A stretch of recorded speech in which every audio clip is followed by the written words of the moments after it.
নাসিরউদ্দিন মোহাম্মদ হুমায়ুন। হ্যাঁ, আজ জানাবো মুঘল সম্রাট হুমায়ুন সম্পর্কে। হুমায়ুনের জীবনটা ব্যর্থতা ও কৃতিত্বে মোড়া। যাই হোক, তিনি 1508 খ্রিস্টাব্দের 6 মার্চ কাবুলে জন্মগ্রহণ করেন। পিতা বাবর ছিলেন সুন্নি, কিন্তু মাতা মহিম বেগম ছিলেন শিয়া। মৃত্যুসজ্জায় পিতা বাবর জ্যেষ্ঠ পুত্র হুমায়ুনকে একমাত্র মুঘল সাম্রাজ্যের বাদশাহ বলে ঘোষণা করেন। পিতার মৃত্যুর 4 দিন পর 1530 সালে 30শে ডিসেম্বর রাজ্যাভিষেকের পর হুমায়ুন প্রভূত সমস্যার সামনে পড়েন। প্রধানমন্ত্রী নিজাম খলিফা মেহেদি খাজাকে সিংহাসনে বসাতে চেয়েছিলেন।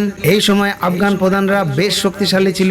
ইব্রাহিম লোদির ভাই মাহমুদ লোদি দিল্লির সিংহাসন দখলে বদ্ধপরিকর ছিলেন। এদিকে শের শাহ বাংলা ও বিহারে আফগান শক্তিকে সুদৃঢ় করেন। গুজরাটের বাহাদুর শাহ ও বাংলার নুসরত শাহ আফগানদের সাহায্য করছিল। ভাই হিন্দাল কামরান ও আসকরের অসহযোগিতা তো ছিলই, সাথে সাম্রাজ্যের উপর লোভও ছিল।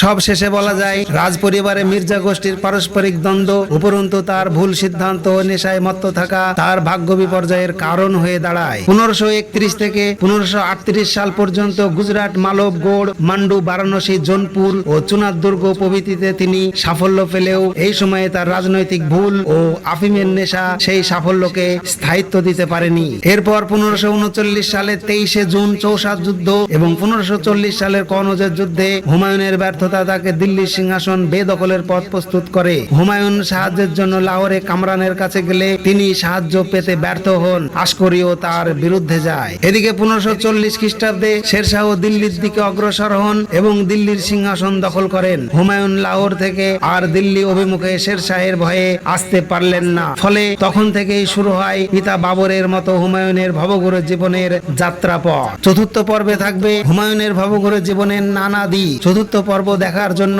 আমন্ত্রণ রইল। চ্যানেলটি সাবস্ক্রাইব করে পাশে থাকবেন। ধন্যবাদ।